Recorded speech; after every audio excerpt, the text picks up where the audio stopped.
Welcome to Kat Has Questions, curiosity, stories, and the strange corners of everyday life. Hello, I'm Kat, and this is Kat Has Questions. This is part 5, the final part of our Dead Wrong series on the Pam Hupp case. If you haven't listened to the previous episodes, go back and start at episode 1, you won't regret it. We have gone through so many loops in this case surrounding Pam Hupp. In part 4, Pam was arrested for the murder of Louis Gumpenberger, a second death, a second crime built on manipulation and narrative.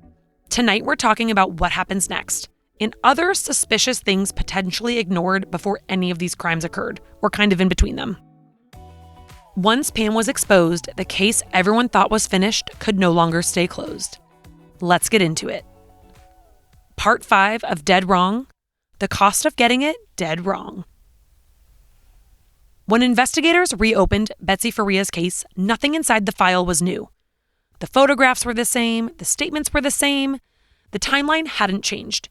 What had changed was credibility. Pam Hupp had just been arrested for a second murder, and suddenly the story that once felt certain didn't feel stable anymore. It wasn't new evidence that shifted the ground, it was the collapse of truth. Russ Faria had been convicted. He had served nearly 4 years in prison. His life had already been rearranged around a verdict that felt final. And then, after Pam Hupp's arrest and the murder of Louis Gumpenberger, the case against him was forced back into the light.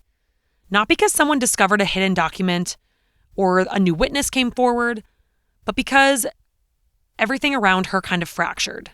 Tonight, we're covering what followed: the unraveling, the verdicts, the damage, and a third death that still lingers alongside the others. Reinvestigating a closed case rarely begins with new evidence. It begins with doubt. After Pam's arrest in Louis Gumpenberger's murder, investigators reassessed her role in Betsy Faria's death. Not because new forensic evidence surfaced, but because her credibility collapsed. They reread reports, re-examined interviews, and reviewed prior assumptions. Instead of asking, how did Russ do this? They asked, what did we assume? And that shift sounds subtle, but it isn't. Pam's early statements were revisited, this time not as helpful context, but as potentially influential narrative framing. The investigators kind of noted how she often filled silences quickly, she spoke confidently about Betsy's fears, and she positioned herself as an interpreter of Betsy's emotional state. In the Louis case, as I mentioned, she had impersonated a Dateline NBC producer named Kathy to contact Louis Gumpenberger, borrowing institutional credibility to gain trust. And that matters because it revealed a behavioral pattern: assuming authority, controlling narrative, and leveraging trust. Viewed through that lens, her role in Betsy's case shifted. She no longer was peripheral, she was central. The prosecution's case against Russ Faria weakened significantly with Pam kind of in question. There was no murder weapon tied to him, no eyewitness, no independent forensic proof establishing guilt. The state's theory had relied heavily on motive and interpretation, most of which was anchored by Pam.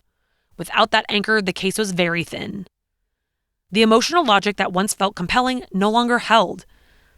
This wasn't about discovering one catastrophic mistake. It was about recognizing how kind of over time the narrative just kind of hardened into certainty. In 2017, Russ Faria's conviction was overturned. The court ruled that the original trial relied on evidence that could no longer be considered reliable. So after nearly 4 years in prison, Russ walked free. His charges were formally dismissed in 2016. The system corrected itself, but correction is not restoration. Time had already passed with him in prison. In 2019, Pam Hupp entered an Alford plea in the murder of Louis Gumpenberger. Maintaining her innocence was acknowledging the state had enough evidence to convict her. She was sentenced to life in prison without parole under Missouri law.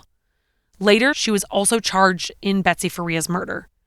In 2021, Pam pleaded guilty to first-degree murder in Betsy's death. She received a second life sentence, ordered to run consecutively.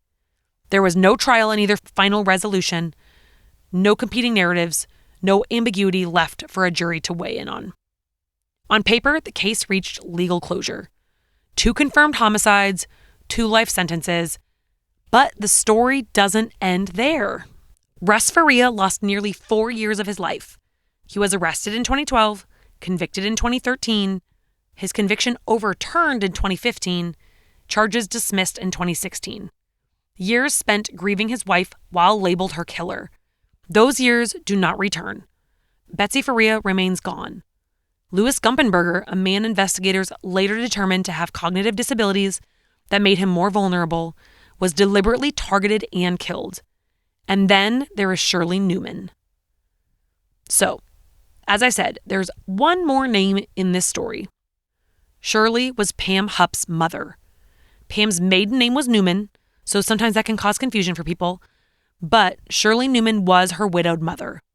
In October of 2013, 2 years after Betsy Faria's murder, but prior to Louis's murder, while Russ Faria's conviction was still intact, Shirley Neumann died after falling from the balcony of her third-floor apartment at Lakeview Park Independent Senior Living Community in Fenton, Missouri.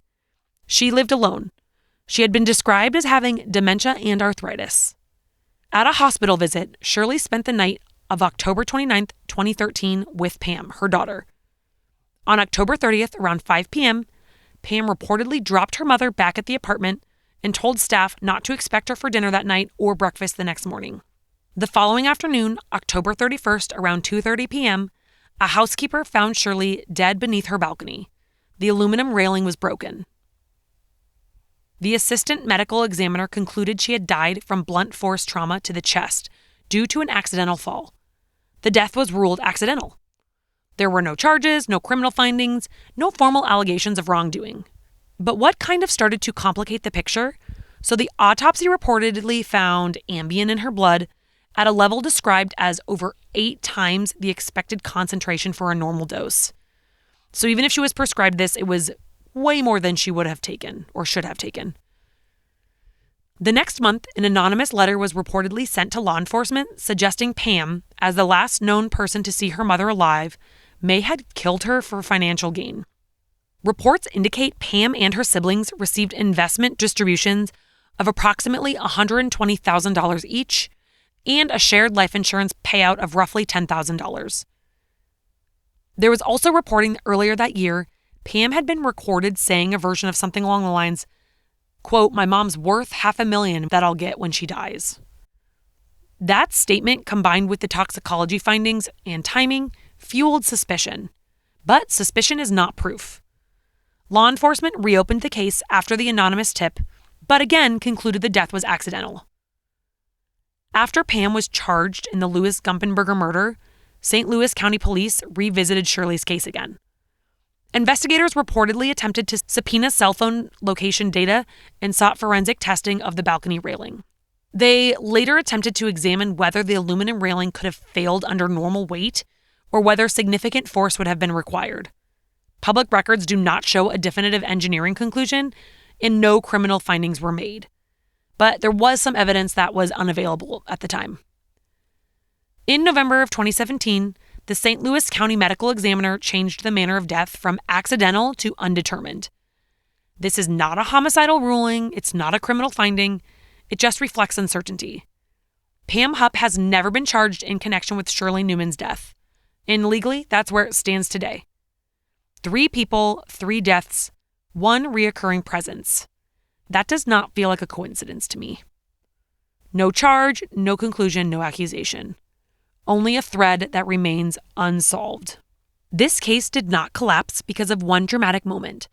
It shifted because credibility shifted. Early assumptions went largely unchallenged. Narratives hardened quickly, and confidence was treated as credibility. Courts answer specific legal questions. Did this person commit this crime beyond a reasonable doubt? They do not reconstruct every investigative decision that led there. Pam Hupp is serving consecutive life sentences without parole. Russ Faria lives outside the criminal justice system now, but not untouched by it. Betsy Faria and Louis Gumpenberger are gone. And Shirley Neumann's manner of death remains undetermined. The case is closed again, but not everything inside it feels finished. Pam has really taken us for a ride over the course of these 5 episodes. She's been manipulative. She's hurt a lot of people. And it's just kind of crazy how much one person would do for essentially money in trying to get herself out of trouble. That's essentially why she killed two innocent people and had suspicious circumstances around one. This story wasn't about a mystery that couldn't be solved. It was about a conclusion that arrived too quickly. The most dangerous narratives aren't unbelievable. They're the ones that feel right. This has been Dead Wrong. Thank you guys for listening. Let me know what you thought about this little multi-part series. If you guys found it interesting, let me know, and I can do longer series on other cases as well. Follow wherever you get your podcasts and find me on Instagram. Next week, we will be back to our regularly scheduled programming. Stay curious. Thanks for listening to Kat Has Questions. If you liked this episode, follow the show and share it with someone who loves a good spiral. See you next week.